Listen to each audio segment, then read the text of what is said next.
Ladies and gentlemen, look at your right hand. Now look at your left hand. Have you ever stopped to consider just how valuable your hands are? With them, you open milk cartons, close doors, or turn the steering wheel to a car, or get your food ready, fold your clothes, surf the web, and play video games. Now look at your legs. Have you ever gone so much as one day without using them? And be honest, I mean like at all.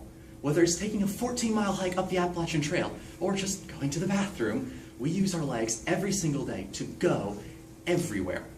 Hello, my name is Nicholas Jansen. This is Anna, Tinoco, Mike Riley, and Stephen Ray. And today we have a very important question for you.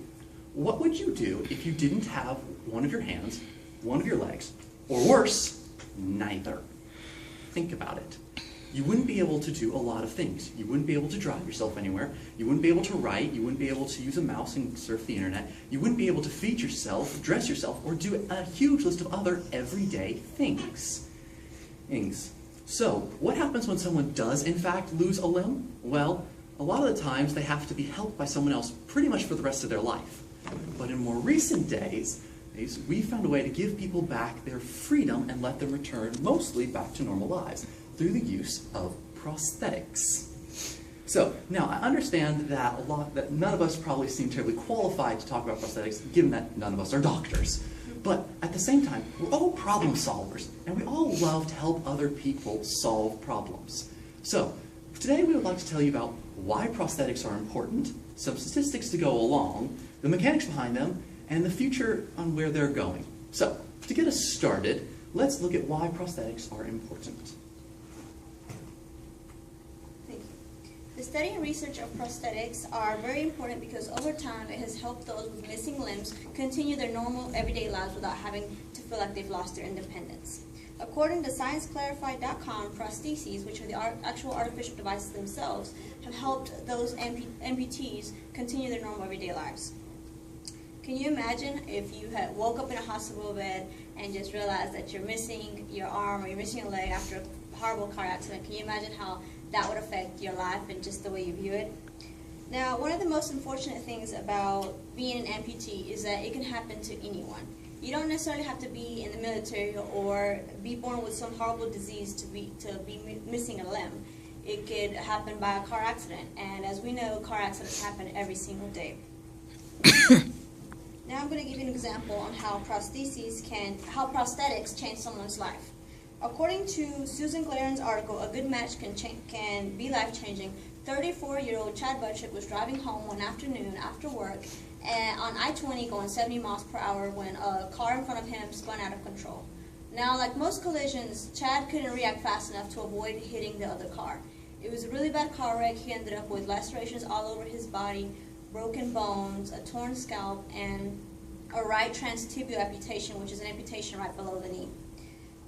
Before he got in the car wreck, Chad already had a serious infection that caused excruciating pain on his right bone.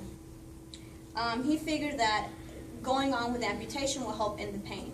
Months after his surgery, he discovered that it didn't end the pain and he still continued on with pain.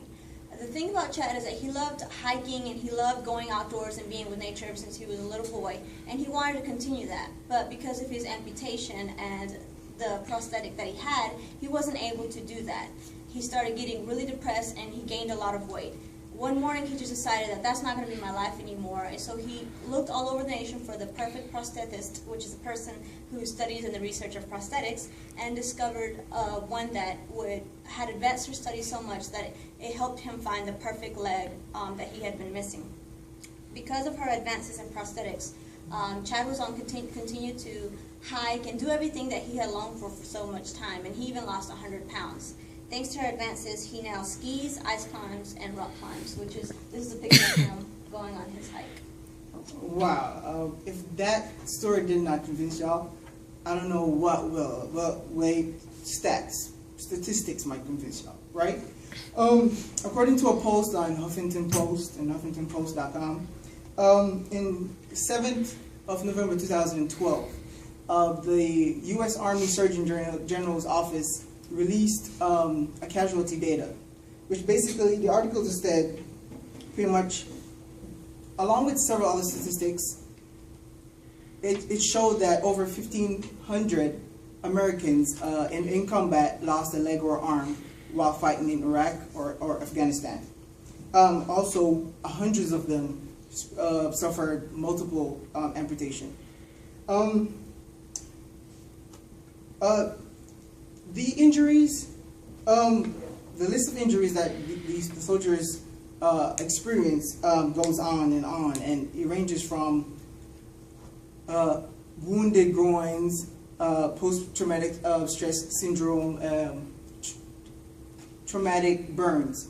But I won't take away from these injuries, but the article also went on to say a 10-month study showed that over 16,000 Americans leave the battlefield with a disorder that was deemed, I guess you could say, disabling. Of those 16,000, 1,572 of them had major amputations, and of those 1,572, 482 of them had multiple amputations. Those statistics didn't include the ones that lost fingers and toes, and those ones are actually referred to as permanent partial disability. I guess this is the point in the speech where I appeal to your softer side and urge you to, I guess, take a walk in an amputee's shoe, or should I say legs. But I feel like my teammates have done a pretty good job at doing that. So what I'm going to do is I'm going to approach it from let's gain some knowledge about this topic, and let's be a part of the result. So according to a research article by Dr. Karen Z. Graham, titled Estimating the Prevalence of Limb Loss in the United States, 2005 to 2050. Among the people living in America, 2% of the person that has been amputated is due to cancer.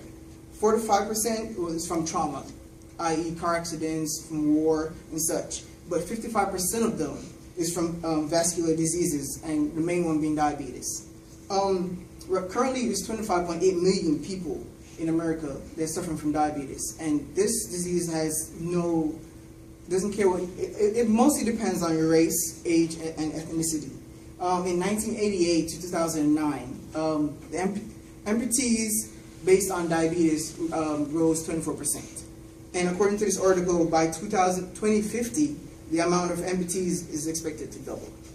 Now that we know about how prosthetics help us and the importance of it, let's talk a little bit more about the premises behind it and the market. What's on the availability of the market? Many humans have been using prosthetics for quite some time now. The earliest being a prosthetic toe. In Egypt, dated 950 to 17 BC. According to Discovery.com, these have been confirmed as the world's oldest prosthetics, according to scientific tests. Since then, many advancements have been made. We no longer have to move around like a pirate with a peg leg and a metal hook. Today's prosthetics are just a little bit more agile than that. They employ the use of highly sophisticated sensors, materials, and actuators to allow people to get back to actually living their lives.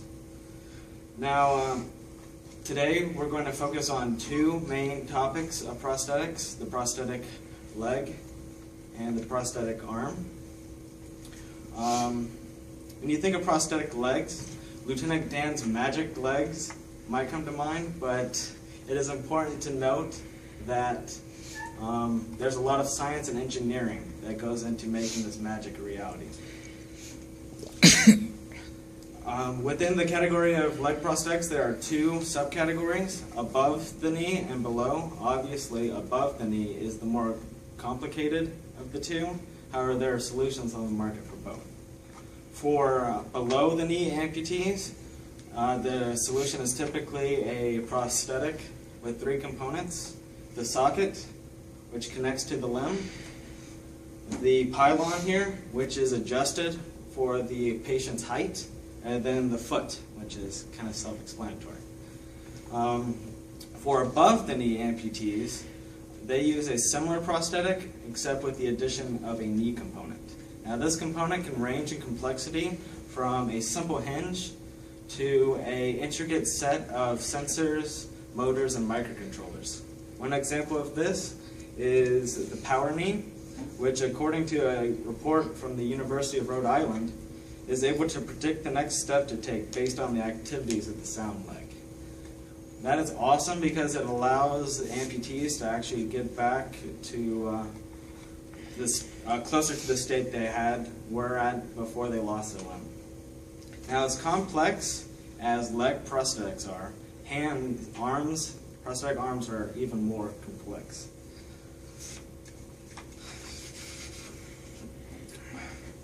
Arms and hands specifically are a lot smaller and have to be way more precise. Think about it. We use our arms for everything, from lifting boxes to writing with a pen. There are various models and designs out there for arms. The simplest being something like this, where it is a hook up here, a clamp, that is actuated by a cable hooked up to a harness worn on the back. Over time, though, more have been developed. Some examples of these are the iLim and the B Bionic 3, which uses various programs and muscle movements in the remaining section of the limb to adjust the hand into different positions, which is really cool. This allows people to achieve a greater sense of freedom and participate in more activities. There is one prosthetic, though, that shows great promise. It is called the Modular Prosthetic Limb, and it is a prosthetic developed at the Johns Hopkins Applied Physics Laboratory. It's this one right here on the bottom right. This MPL connects to the nerve endings in the remaining section of the arm and uses those signals to accurately actuate the arm and hand. According to Smithsonian.com, the MPL has 26 joints controlled by 17 separate motors and can do just about everything a normal limb can do. This is impressive technology and shows great promise for the future. Now let's talk about the future of prosthetics. So, as you can see, we really have come a long way since the pirate hook and peg leg. Just in the 21st century alone, we've made amazing advancements in prosthetic technology. For example, as pointed out by USA Today, in February of last year, scientists in Switzerland and Italy worked together to successfully create a robotic hand that, when attached to someone's arm, actually allowed the user to feel again. And don't believe me? Let me show you.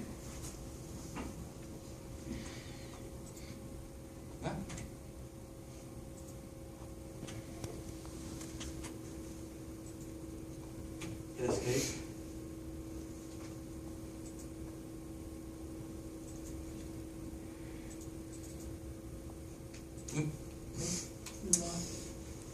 I will send you all the link for it later. Go ahead. Anyway, right? But the technology doesn't stop just there. We've taken the technology and moved it on to other areas of science. Scientists and engineers have been creating, prototypes of bionic eyes, ears, and even internal organs, such as this artificial heart here. The technology for prosthetics has promising future. Now, I know a lot of this probably seems kind of far-fetched. It feels sort of like something that comes straight out of a science fiction movie. And in a way, it is. Many years ago, we could never do any of this stuff. But as time has gone on, our technology has progressed, and we've gotten better and better at what we do. Just look at some of the advancements in the most recent years. The touch screen, streaming TV shows over the internet. Heck, we put a man on the moon, for goodness sake. Technology has been getting better, allowing us to do more and more. Nothing is impossible as long as you continue to try. So, in conclusion, you now know why prosthetics are important, and some of the statistics, some of the mechanics involved, and where they're going in the future. But why? I mean, aside from being informative, what's the point of knowing all this? Well, as you undoubtedly have probably picked up, prosthetics are made of some rather high-end technology, and as such, it's expensive. The problem, there's a lot of people out there who actually need prosthetics. So, we would like you to consider donating some money to helping with prosthetics, with both their creation and their technological improvement. There are many organizations out there that are geared to helping the advancement of prosthetics. It's with the rehabilitation of amputees, with the creation and distribution of prosthetics, and to their improvement of technology.